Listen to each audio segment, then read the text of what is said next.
तो देखिए, Iran America के बीच दूसरे दौर की शांति वार्ता को लेकर अब लगातार अलग अलग जगहों पर बैठ के और मीटिंगें और मुलाकातें शुरू हो गई हैं। आज दो खबरें महत्वपूर्ण हैं जो इस शांति समझौते से जुड़ी हुई है और साथ ही साथ ईरान और अमेरिका के बीच शांति समझौते के पहले ही किस तरह से कॉन्फ्लिक्ट यानी कि एक बार फिर से आमने सामने ईरान अमेरिका आ गए हैं, क्योंकि अमेरिका ने ईरान के जहाजों को जो रोका है उससे ईरान तिलमिलाया हुआ है और अब ईरान इसका जवाब देने वाला है। नमस्कार, मैं हूं नीलू।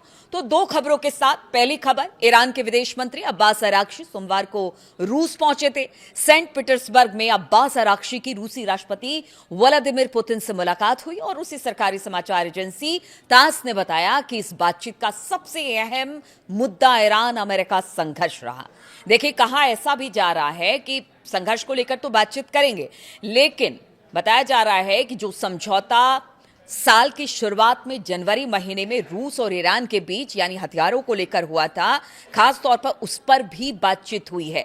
और ये बातचीत किस तरह से और क्यों लग रहा है कि अब जो पीछे जो काफी ज्यादा बातचीत हुई हथियारों को लेकर, लेटेस्ट जहाजों को, जो जंगी जहाज हैं या फिर फाइटर प्लेन्स हैं या वेपन्स हैं, उसको देने को लेकर क्यों आखिर ईरान को इसकी जरूरत पड़ गई है और रूस से इस पर बातचीत हुई है। और कहा यह जा रहा है कि अब रूस भारी तादाद में भर भर कर हथियार ईरान भेजेगा। देखिए, यह समझौता पहले हो चुका था, लेकिन उससे पहले बातचीत संघर्ष को लेकर क्या हुई है वो आपको बताते हैं, उसके बाद फिर हथियारों की बात भी हम करेंगे। तो इस दौरान जो बातचीत हुई, पुतिन ने आराक्ची से कहा है कि वो संप्रभुता के लिए बहादुरी से लड़ने के लिए ईरान के लिए लोगों की प्रशंसा करते हैं। यानी उन्होंने तारीफ की है, प्रशंसा की है ईरान की कि आप लोगों ने जिस तरह से लड़ाई लड़ी है अब तक अपनी संप्रभुता के लिए, रूस जो है उनके साथ खड़ा है। और ये पहली बार रूस ने नहीं कहा है, रूस हमेशा से इस लड़ाई में खुलकर ईरान के साथ है। हालांकि चीन गाहे बकाहे बहुत खुलकर बयान नहीं देता है, लेकिन रूस ने शुरुआत से अपना स्टैंड क्लियर कर रखा है। उन्होंने ईरान को मदद का भरोसा दिलाया है। राष्ट्रपति पुतिन ने कहा कि रूस पश्चिम एशिया में शांति बहाल करने के लिए ईरान और क्षेत्र के अन्य देशों के हित में हर संभव प्रयास करेगा। यानी वो ईरान के साथ भी है, शांति की बात भी करता है और जरूरत पड़ी तो इस लड़ाई की दिशा और दशा भी तय कर सकता है। पुतिन ने यह साफ कर दिया। पुतिन ने आराक्ची से कहा कि हम वो सब कुछ करेंगे जो आपके और इस क्षेत्र के लोगों के हितों की सेवा करता हो, ताकि यह सुनिश्चित किया जा सके कि जल्द से जल्द शांति स्थापित हो जाए।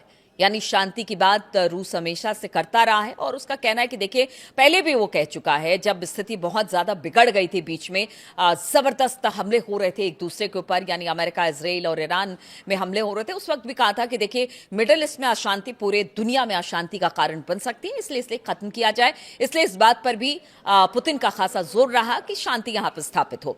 पुतिन ने कहा कि पिछले हफ्ते मुझे ईरान के सर्वोच्च नेता का एक संदेश मिला। मैं आपसे अनुरोध करना चाहूंगा कि आप उनके लिए मेरा हार्दिक धन्यवाद और उन तक पहुंचाएं और इस बात की पुष्टि करें कि रूस भी ईरान की तरह अपने रणनीतिक संबंधों को जारी रखने का इरादा रखता है।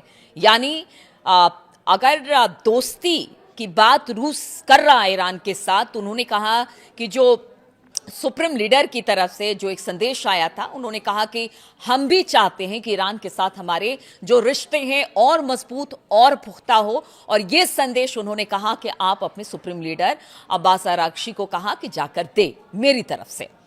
तो देखिए, ये दोस्ताना है, ये मतलब इसीलिए कहा जा रहा है कि अगर ईरान के पीछे कोई खड़ा है तो वो है पुतिन और रूस। और यही बात अमेरिका को चुभती है, यही बात अमेरिका को पीछे धकेलती है। और इस बार तो बिल्कुल साफ, कोई लाग लपेट नहीं पुतिन की तरफ से। और उन्होंने कह दिया कि वो ईरान के साथ है, उसकी संप्रभुता के साथ है और ईरान की बहादुरी की भी जमकर पुतिन ने तारीफ की है। ईरानी विदेश मंत्री ने पुतिन के समर्थन की सराहना करते हुए कहा कि यह सभी के सामने साबित हो गया कि ईरान के पास रूस जैसे दोस्त और सहयोगी है। या ईरान ने भी शुक्रिया अदा किया है पुतिन का, जो ठीक मुश्किल समय में उसके साथ खड़े रहते हैं। ईरान अमेरिका में दूसरे दौर की वार्ता की चर्चा से पहले आराक्ची पुतिन की इस बैठक को काफी अहम माना जा रहा है, क्योंकि बताया जा रहा है कि पुतिन ही अब वो व्यक्ति हैं जो कि ट्रंप को इस युद्ध से निकाल सकते हैं, शांति ला सकते हैं। क्योंकि अभी तक जो ट्रंप के प्रयास हुए हैं उसमें तो वो असफल ही दिखाई दे रहे हैं। इसलिए अगर ये जो वार्ता है वो बहुत हद तक पुतिन और शी जिनपिंग पर टिकी हुई है, क्योंकि मुज़्तबा के साथ यही दोनों देश हैं और यही दोनों देश जो हैं वो डिसीजन लेने वाले हैं। और इसी वजह से आरक्षी पुतिन की इस बैठक में काफी अहम माना जा रहा है और बताया जा रहा है कि अब एकदम साफ हो गया है कि देखिए, शी जिनपिंग हो या फिर पुतिन हो, ये दोनों जो हैं वो ईरान के साथ खड़े हैं और अगर शांति वार्ता होती है तो उसमें इन दोनों का बेहद अहम योगदान रहने वाला है।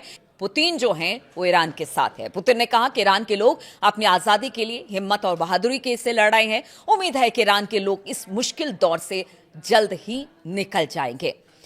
और यही बात पुतिन लगातार कहते रहे और एक बार फिर से पूरी तरह से आश्वस्त कर दिया है। अब इसको लेकर व्हाइट हाउस और अमेरिका के भी कान खड़े हो गए हैं, क्योंकि उनको पता है कि पुतिन और शी जिनपिंग जिनके पीछे हैं उनको हराना बड़ा मुश्किल है।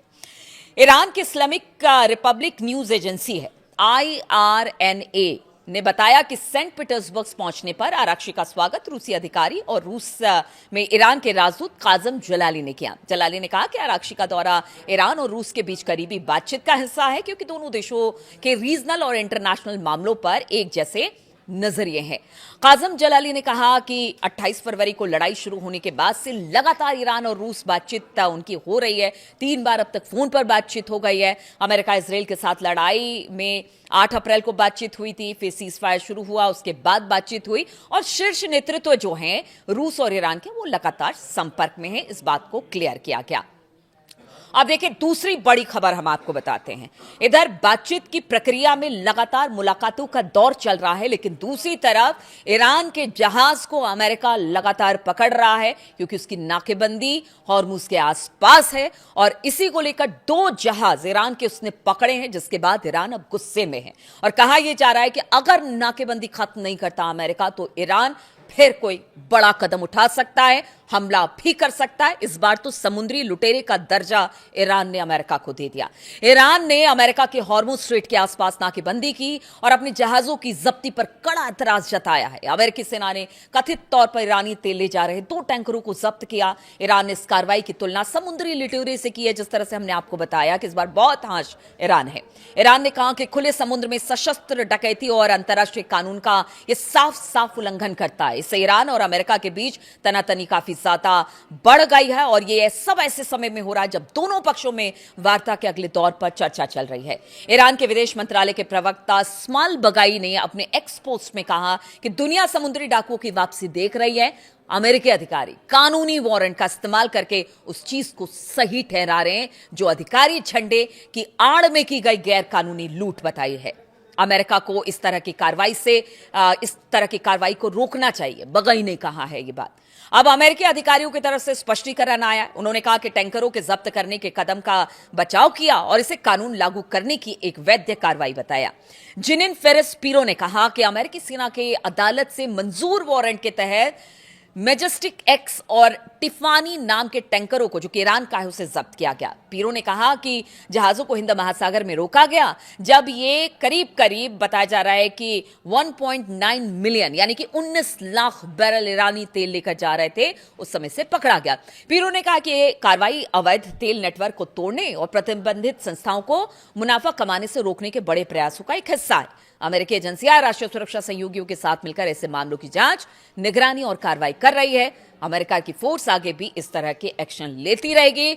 लेकिन आप समझिए, अगर इसी तरह का एक्शन लेती रही तो फिर ईरान भी कोई बड़ा कदम उठाने की तैयारी कर सकता है। और कहा इसीलिए जा रहा है कि ईरान ने कहा है कि न्यूक्लियर डील पर बातचीत बाद में होगी, पहले हॉर्मुज खोलने, वहां से नाकेबंदी हटाने की उन्होंने कहा हम हॉर्मुज खोल देंगे, आप नाकेबंदी हटाइए, क्योंकि नाकेबंदी हटना ईरान के लिए भी बहुत जरूरी है। क्योंकि इसके तेल कारोबार को लेकर जिस तरह से ट्रंप ने टिप्पणी की थी कि तीन दिन में पाइपलाइन फट जाएगी, तो कहीं ना कहीं उससे ईरान की चिंता है और रोजाना लाखों करोड़ों का नुकसान इस वक्त ईरान को हो रहा है। इसलिए ईरान अब कह रहा है कि आप नाकेबंदी हटाइए, हॉर्मुज हम खोलेंगे, पहले स्पष्ट सहमति, बाद में फिर परमाणु कार्यक्रम पर बातचीत होगी। और ऐसा नहीं करता है तो इसीलिए कहा जा रहा है कि ईरान कोई बड़ा हमला कर सकता है। और इधर रूस से जो मुलाकात हुई है, रूस ने कहा है कि ईरान के साथ है और साथ ही जो हथियारों की डील जनवरी के महीने में हुई थी रूस और ईरान के बीच में, क्योंकि अगर ये बातचीत नहीं होती है तो फिर एक बार फिर से वॉर छिड़ेगा, इसमें हथियारों की जरूरत होगी और ये जरूरत कौन पूरी करेगा? वो रूस करेगा। इसलिए कहा जा रहा है कि अब भर भर कर हथियार भी रूस से ईरान पहुंचने वाले हैं, बातचीत भी चल रही है और साथ ही साथ एक दूसरे को धमकी देने का भी दौर लगातार चल रहा है। इस बीच में और क्या अपडेट आती है, इस बीच में क्या खबरें और आती है, ये जरूर हम आपसे साझा करेंगे। फिलहाल बहुत बहुत शुक्रिया मेरे साथ इस वीडियो में जुड़ने के लिए।